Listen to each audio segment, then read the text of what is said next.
Olá, irmãs, tudo bem? Estou com muitas saudades, já é o 7º domingo que nós vamos estar falando aqui da nossa aula, né? Ainda por esse meio virtual, sem poder nos encontrar, mas tenho certeza que Deus, no tempo dele, vai nos dar essa alegria de nos revermos, não é verdade? Então, para agradecer a Deus realmente por nós podermos hoje falar da palavra de Deus, podermos compartilhar, aprender juntas, é que nós vamos nesse momento orar. Senhor Deus, muito obrigado, Senhor, porque nós podemos, mesmo à distância, estarmos unidas, Senhor, querendo aprender de Ti, querendo saber, Senhor, como viver de uma maneira que Te agrade, Pai. Abençoa, Senhor, para que essa aula possa nos dar, Senhor, ainda mais ensino, Senhor, de como viver de modo a Te agradar, viver de modo a desfrutar, Senhor, do prazer que há em Ti, Pai. É isso que eu te peço, em nome de Jesus. Amém. Bom, nós estivemos estudando durante todo esse tempo a história de Josué, né, baseada num livro que o pastor Augusto Nicodemos escreveu, que se chama A Conquista da Terra Prometida. E hoje nós vamos estar vendo nossa última aula desse livro, né? O livro de Josué, com certeza, ele traz uma grande lição, uma grande mensagem central, que é o fato de que Deus realmente cumpre tudo o que ele promete. O nosso Deus não é um Deus de faz de conta, de falsas promessas, não. Aquilo que ele promete, ele cumpre. Essa a grande certeza que a gente vê no livro de Josué, da demonstração que ele faz claramente desse seu poder, dessa sua fidelidade na conquista da Terra Prometida, né? Além disso, esse livro nos mostra que a obediência a Deus é uma coisa que Deus requer, que Ele deseja para que essas promessas se cumpram, né? E que, portanto, a desobediência também traz consequências muito graves sobre todo o povo de Deus, como aconteceu com Acã, que não teve consequências só pessoais, mas colocou realmente todo o povo de Deus ali numa grande derrota, né? Então, Josué traz para nós todas essas lições grandiosas, né? Esses são os grandes temas de Josué. Depois que Josué morreu, infelizmente, né, o povo se desviou dos caminhos do Senhor. Eles passaram a seguir os deuses das nações pagãs que eles acabaram deixando na terra, né? E por que eles fizeram isso? Porque eles desobedeceram a Deus. Deus tinha mandado exterminar, expulsar todas aquelas nações pagãs do território, né, da Terra Prometida. E não foi isso que eles fizeram. Então, eles acabaram sendo influenciados e passaram a adorar esses deuses pagãos. Enquanto Josué estava vivo, a influência deles era pequena, né? Mas depois a situação se tornou bastante crítica e a desobediência, nós vamos ver que trouxe consequências graves e grandes para o povo de Israel.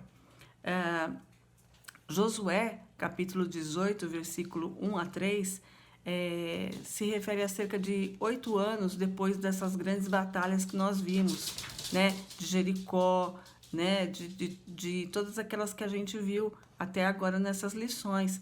Então, já tinha se passado 8 anos e Josué manda chamar realmente algumas tribos e nós vamos ver aqui no capítulo 18, versículo 1 a 3, que Josué vai perguntar para este povo o porquê que eles ainda não haviam tomado posse totalmente da terra que eles tinham ganho, né? Depois de conquistar a terra, toda a comunidade dos israelitas reuniu-se em Siló e ali armou a tenda da revelação. E dentre os israelitas restavam 7 tribos que ainda não haviam repartido a sua herança. E Josué disse aos israelitas: até quando demorareis para tomardes posse da terra que o Senhor Deus de vossos pais vos deu? Até quando que vocês vão ficar sem tomar posse desta terra, né? A terra havia sido toda conquistada pelos israelitas. Eles eram uma força dominante, eles agora dominavam a comunicação, as estradas, o comércio, né, as fronteiras, enfim, eles tinham o domínio total sobre a terra. Eles tinham a força militar mais poderosa, mas ainda existiam alguns focos de rebelião, algumas cidades em que viviam esses povos pagãos, né? E como a terra tinha sido já dividida em várias tribos, a tribo é que deveria ir até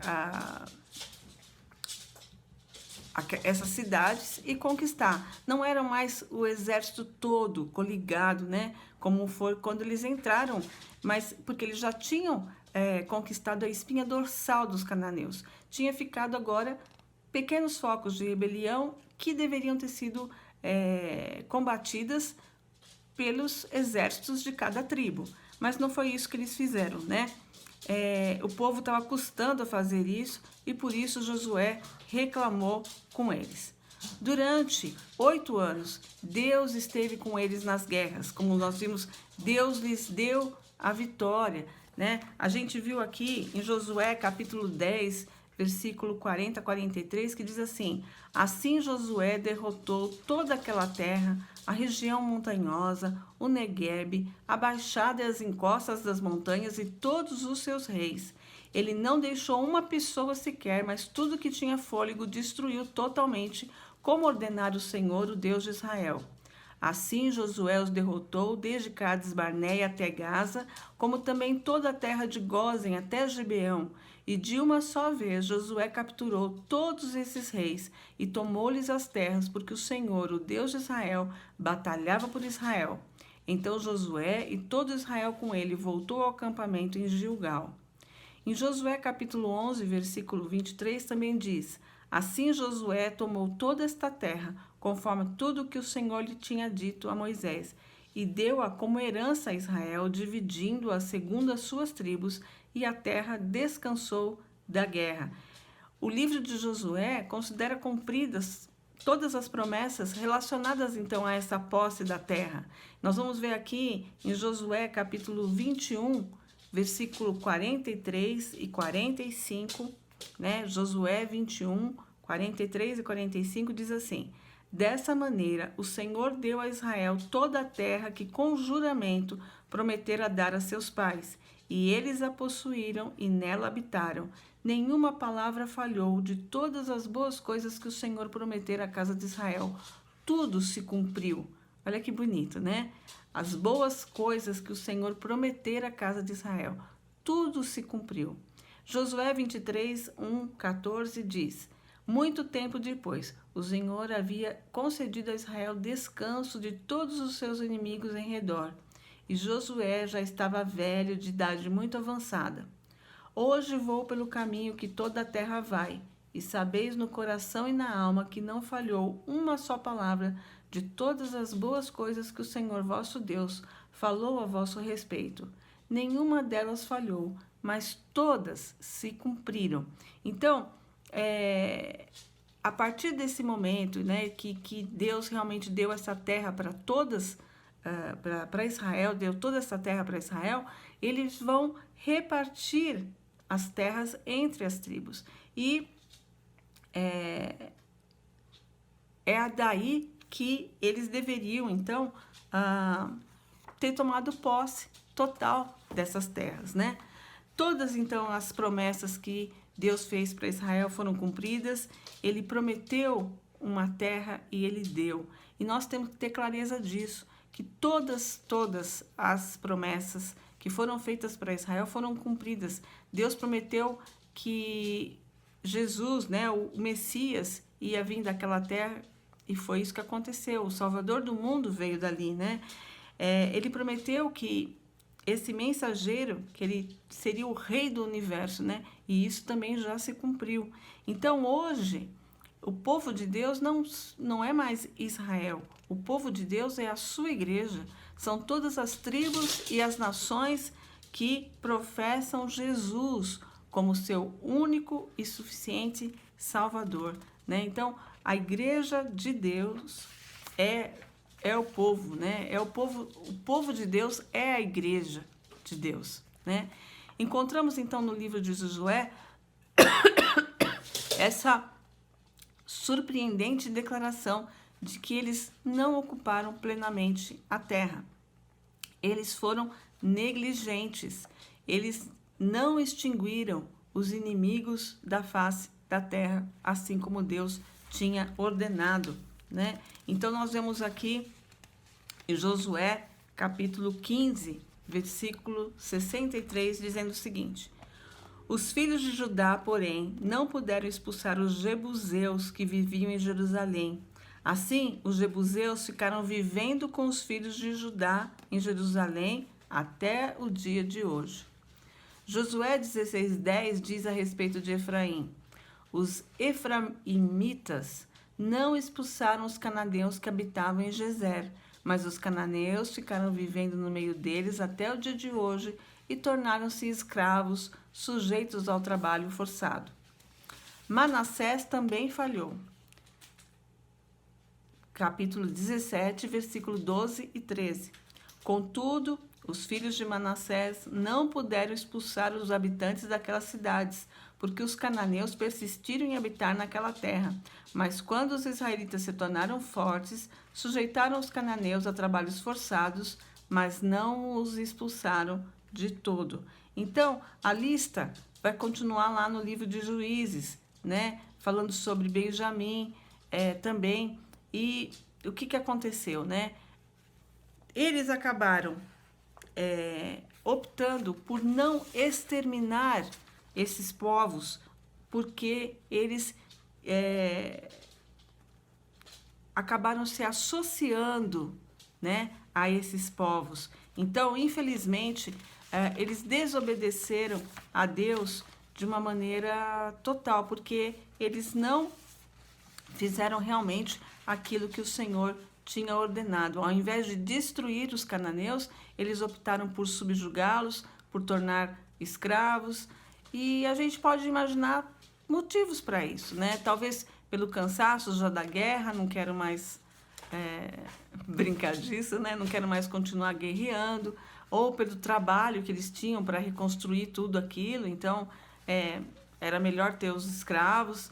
Talvez porque eles se sentiam seguros, fortes o suficiente, eles não precisavam mais dominar esses povos isolados, eles achavam que já estavam dominando aí o comércio, já estavam dominando tudo, que então não precisavam tirar eles de lá.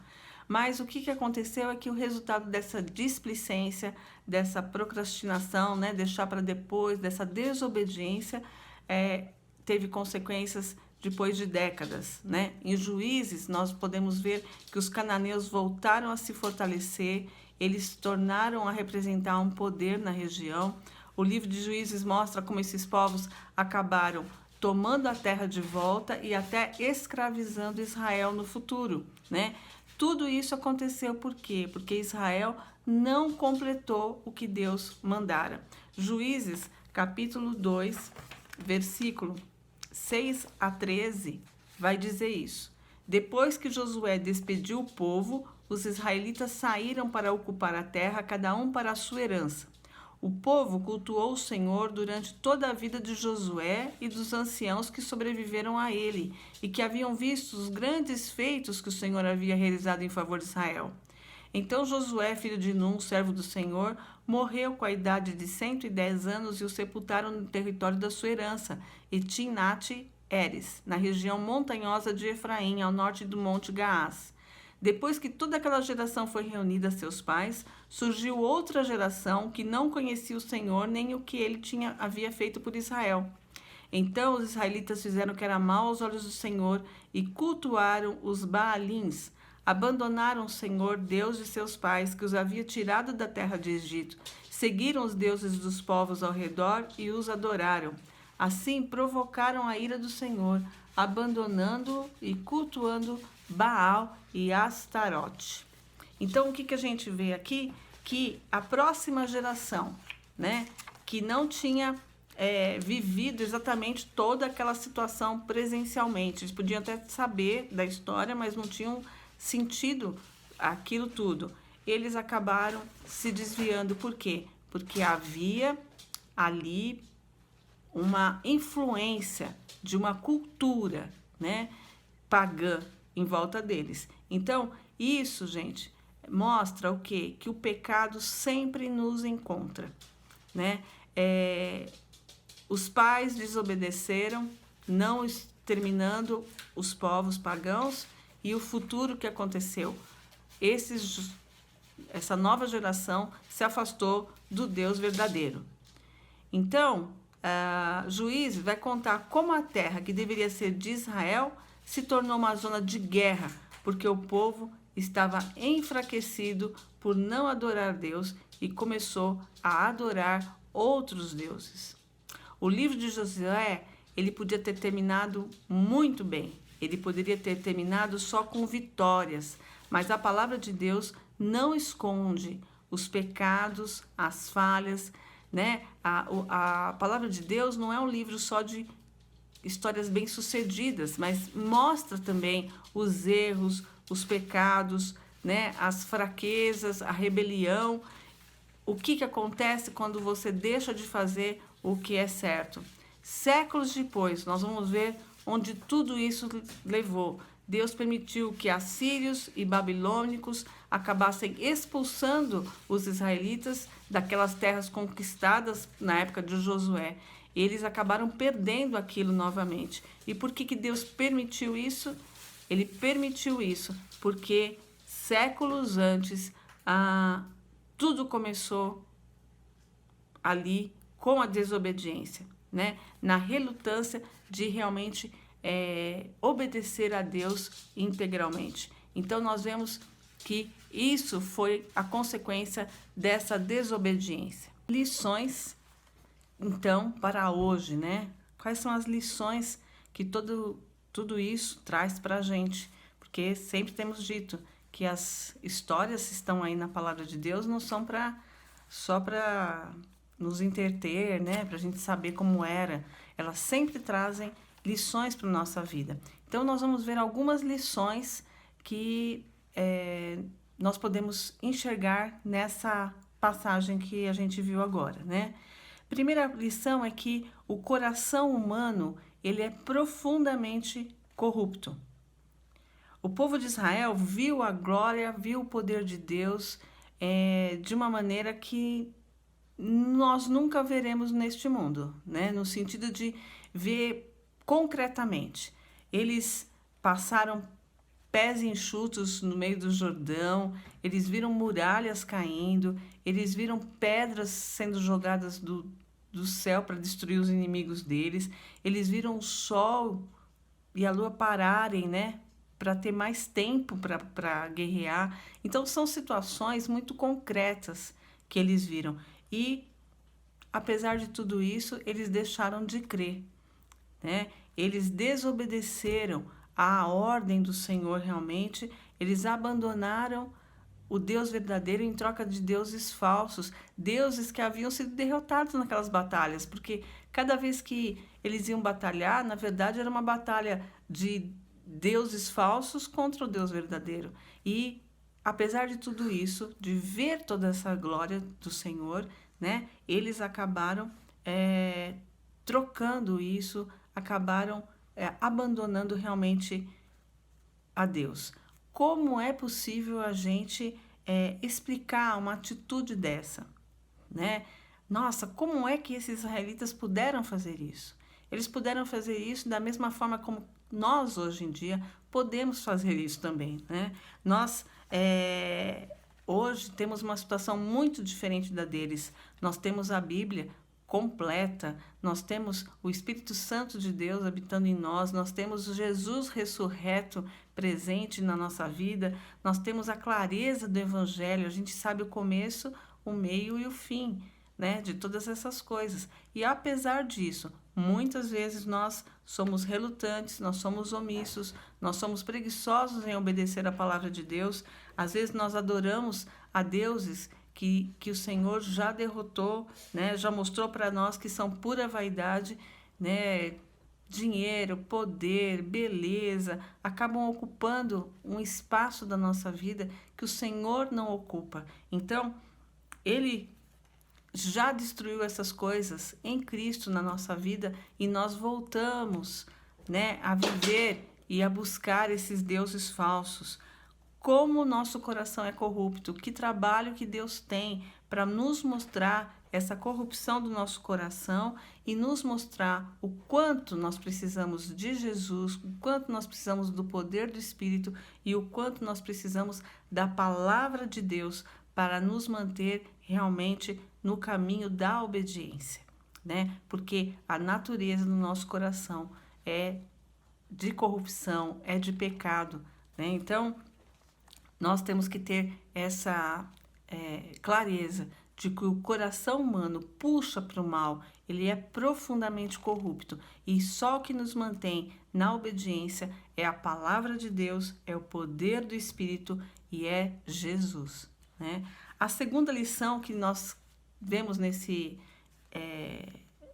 trecho é que Deus nos dá ordens, advertências, avisos e orientações por amor, né? É porque Deus nos ama que Ele nos dá todas essas advertências, Ele nos dá ordens, Ele determina as cercas, né? Até onde a gente pode ir. E cada cerca que Deus coloca na nossa vida não são privações de liberdade.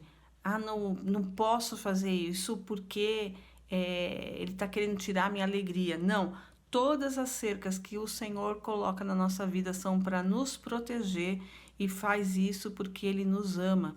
Então, quando Ele falou para aquele povo de Israel, olha, vocês vão entrar lá e vocês vão exterminar tudo, podia parecer uma lei muito dura.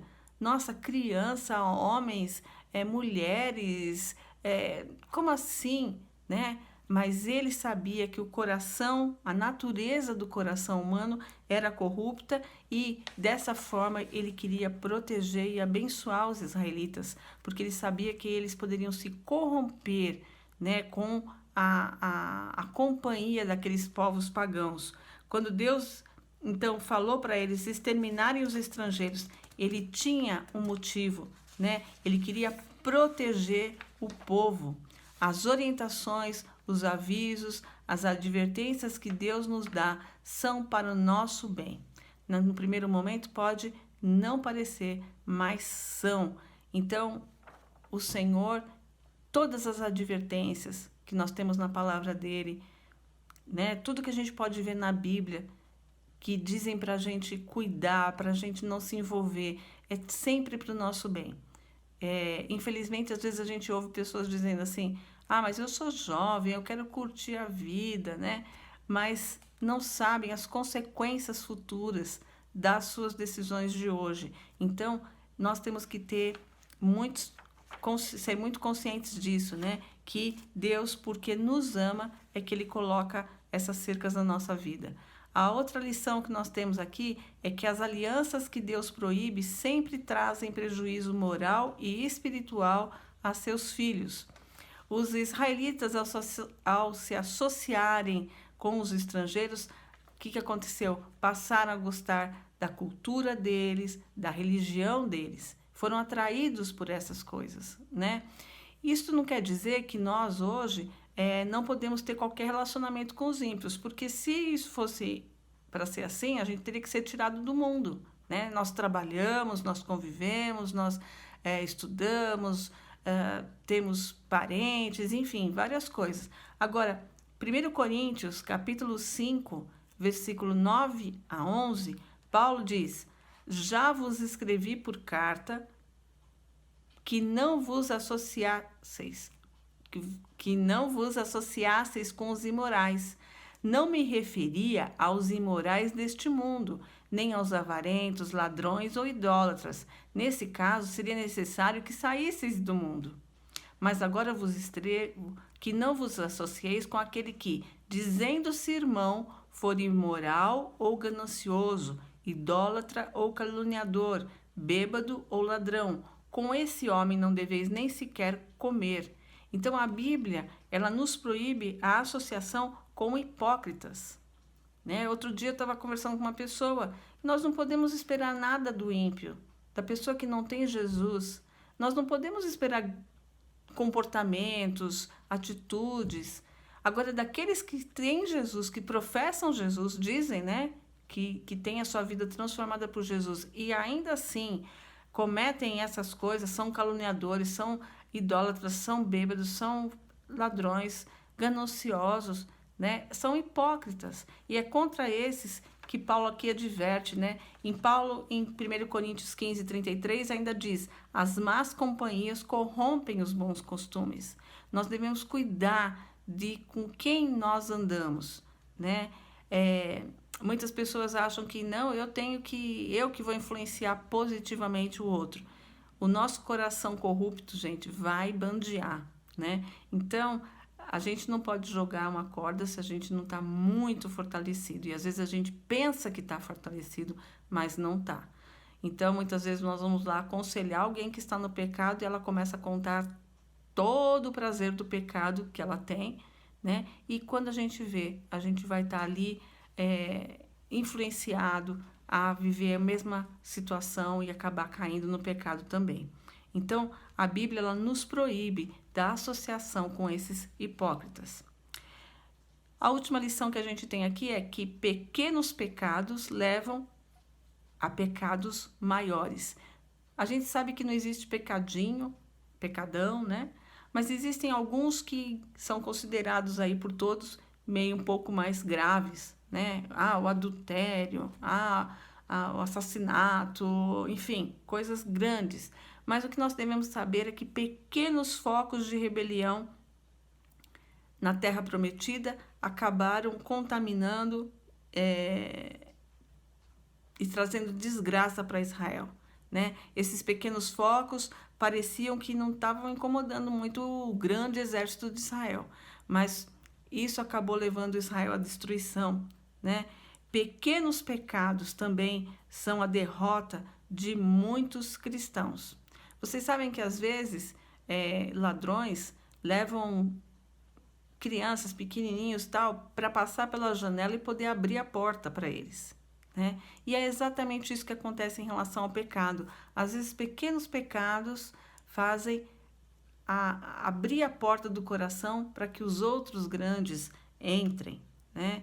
Pequenos pecados destravam as portas do nosso coração e nós devemos saber que isso tudo traz consequência a longo prazo, destrói pela multiplicação desses pecados, né? Às vezes a gente não dá muito valor para um olhar despretensioso e que na evolução das coisas acabam te levando para um adultério, né? Ou às vezes a gente acha que uma piada ali com os amigos, aquele tipo de conversa, de vocabulário não vai trazer problema, e quando a gente vê, nós estamos envolvidos com palavras torpes, né? Nós estamos envolvidos com pornografia e outras coisas. Então, nós devemos cuidar dessas pequenas coisas que parecem pequenas, mas que na verdade vão dar abertura para outras coisas muito maiores, né?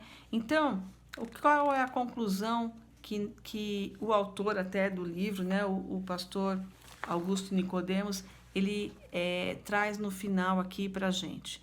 Primeiro é que você é uma mensagem especial para você que está demorando a obedecer a Deus.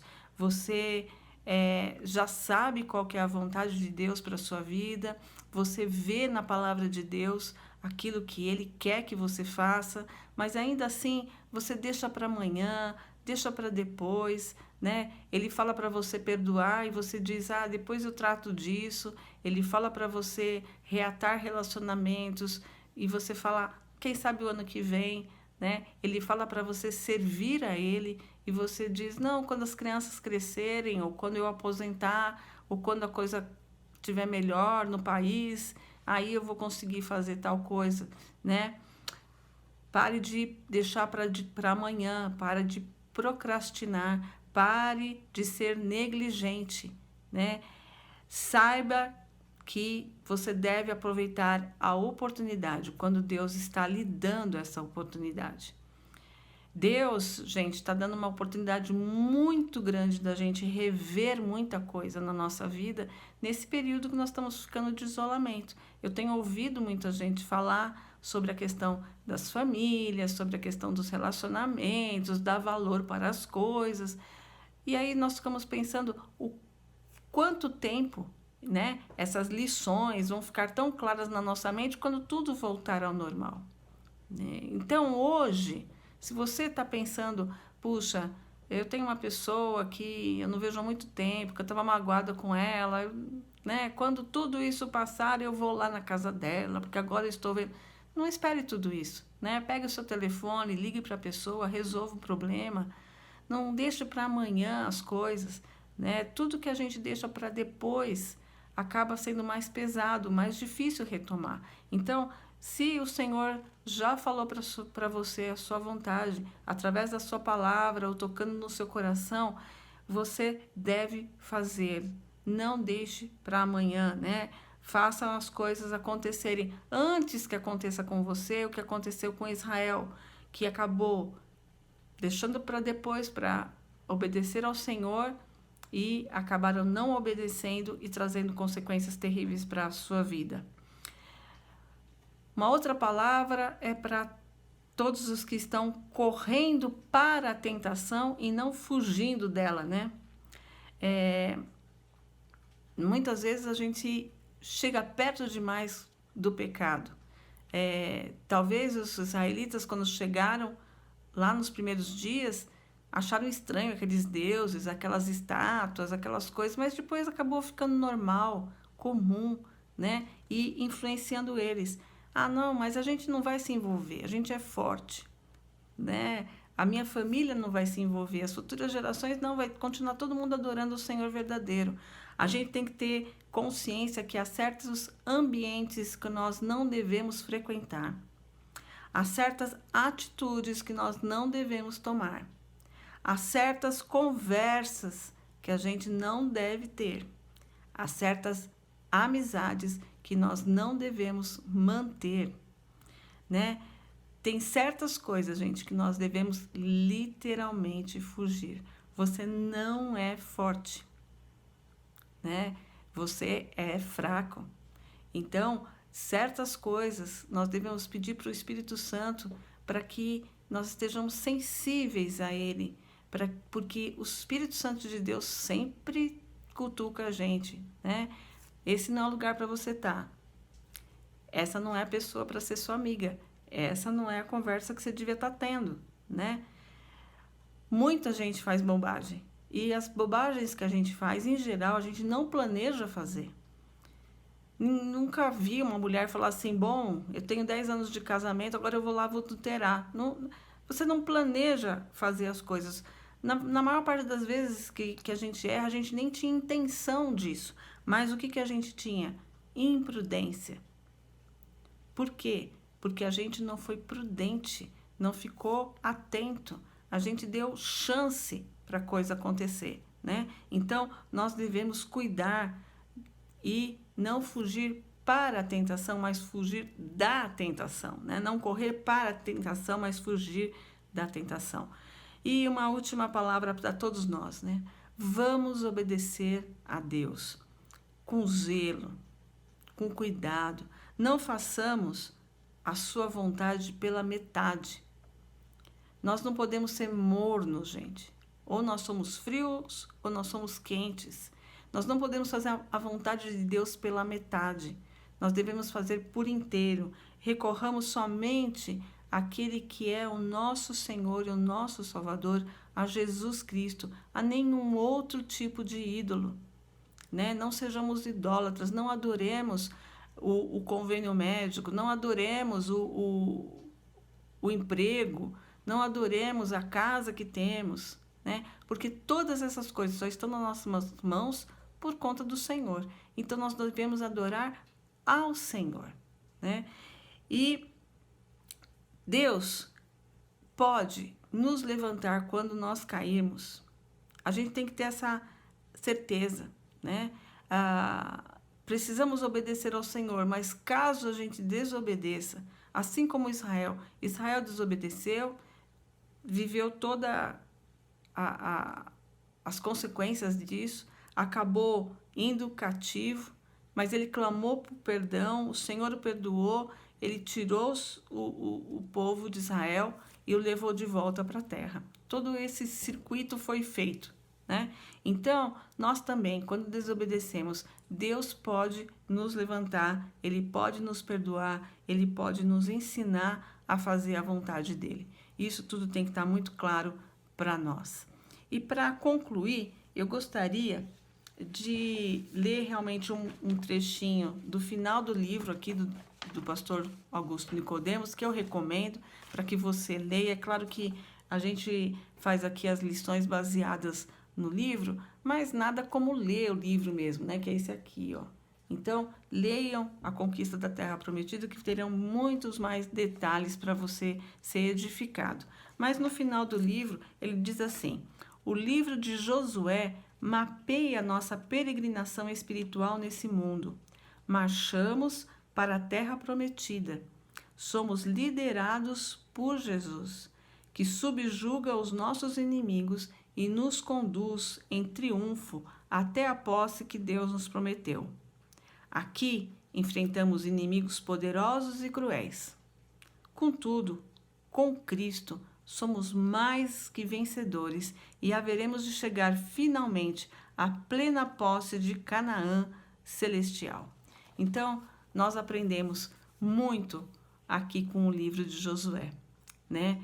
E nós também nos espera a nossa terra celestial, nossa Canaã celestial, né? Que a gente possa fazer essa trajetória, conquistar esse caminho, né? Na força do Senhor, sabendo que vamos enfrentar sim inimigos poderosos, mas que o nosso Cristo é mais do que vencedor. Ele venceu tudo. Então, que as promessas do Senhor fiquem gravadas no nosso coração. Nosso Deus tem um reino eterno, nos oferece um reino eterno e nós vamos possuí-lo na força do nosso Jesus Cristo, que morreu na cruz para que isso se tornasse uma realidade para nós. Amém? Que Deus abençoe cada uma excelente semana para todas. Um beijo.